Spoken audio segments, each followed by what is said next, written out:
effort, weren't switched on. No. Felt it in shoot around this morning. Gave them the pep talk.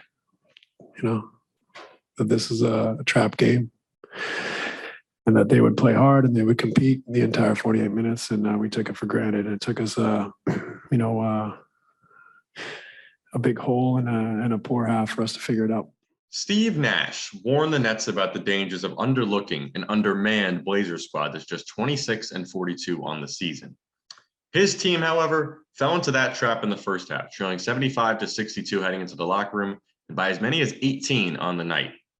However, they turned things around in the final 24 minutes to pull out a narrow 128-123 victory over the Blazers, a much-needed one here down the stretch. Brooklyn, they come into this one after a devastating 113-111 loss on a Spencer Dinwiddie buzzer beater against the Mavericks, and looking to bounce back here at home, a place where they've historically struggled on this season, in no small part due to the absence of Kyrie Irving. A lot of questions to Steve Nash in the pregame about Irving, about Ben Simmons, who recently received an epidural, and the team awaiting his return. But the focus for Nash remains on the guys in the lineup. And Brooklyn had a really, really big one back tonight, Seth Curry. He started off hot, drilling a couple of threes from deep.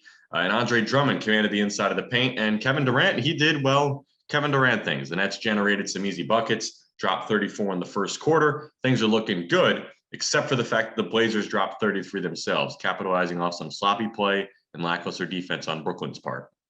Those issues become magnified in the second quarter, where Portland was really able to open things up. The game was tied at 43, and Portland went on a 13-7 run to build a lead that only grew from there. And they entered halftime with that 13-point lead. They scored 42 points in the quarter. That's the most the Nets have allowed in that second quarter this season. Brooklyn committed 9 turnovers in the half, leading to 19 Portland points, and allowed a number of second chance opportunities as well.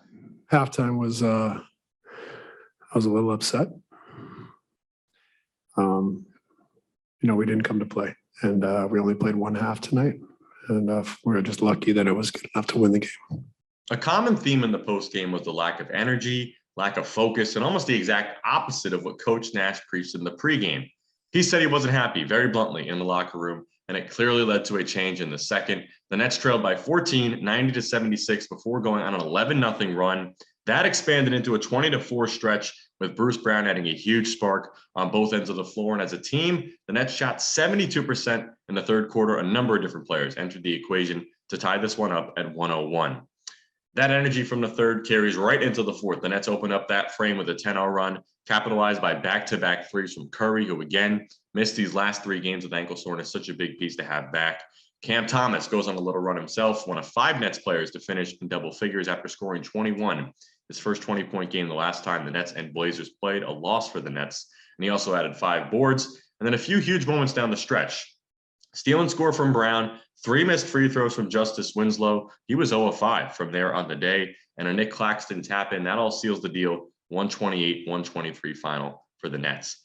I'm sure you've seen every defensive coverage that a team can throw at you. Just what type of challenge is it when every single night a team is going to give you every defensive idea that they have? Yeah, it's only going to make me better as a basketball player. I mean, I feel like since the start of the season, I've been getting playoff-like defensive coverages, and it's only going to prepare me for that time. And it's frustrating in the moment sometimes, but, I got to understand the big picture and realize that, it's only going to help us as a basketball club and help me individually, physical side of the game and the mental side of the game. Just playing against that physicality, playing against 2 or 3 guys, but also knowing how to counter, some of those defenses. So, I've been getting prepared, I guess, since November. Kevin Durant led the way in this one, dropping a very, very casual 38 points on a remarkably efficient 11 of 15 from the field. And that 38, so under the radar because he was 14 of 15 from the line. Free throw is a big factor. The Nets shoot 28 of 33 there, compared to just 58% from the Blazers at 14 of 24. And all that defensive attention, all the double teams going KD's way opened up a lot of opportunities for the others. Big numbers from Bruce Brown, 17 points on 7 of 12 shooting with 7 rebounds. And Brown has really stepped up his game since re-entering the starting lineup in February. You hear Coach Nash talk about how he's reinvented his role, averaging 17 points per game over the last month and dishing out at least 5 assists in 5 of his last 6 games.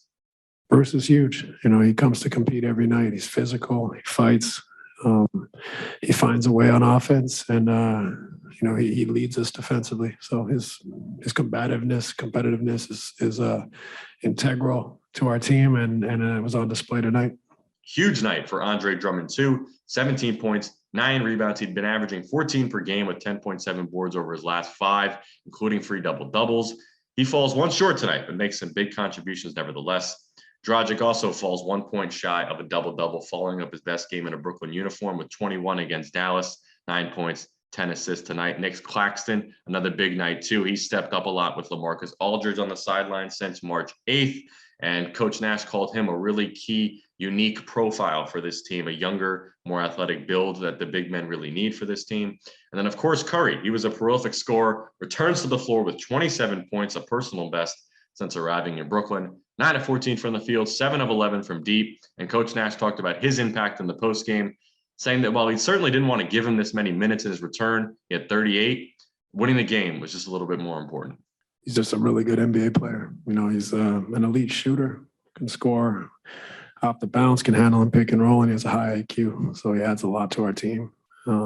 Obviously, we needed all of his points tonight. And we're just thankful he was able to play. I think that's really the key takeaway here. For as poor of a first half as the Nets had, this could have been a really, really disastrous outcome for them at this point in the season.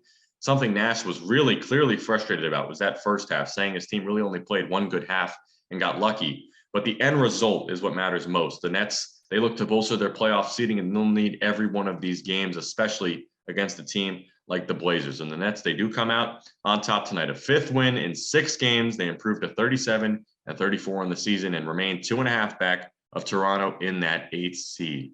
We'll see what happens down the stretch. An extended rest now for Brooklyn. They get the weekend off before hosting the Utah Jazz on Monday. Until then, for WFUV Sports, I'm Alexander Wolz.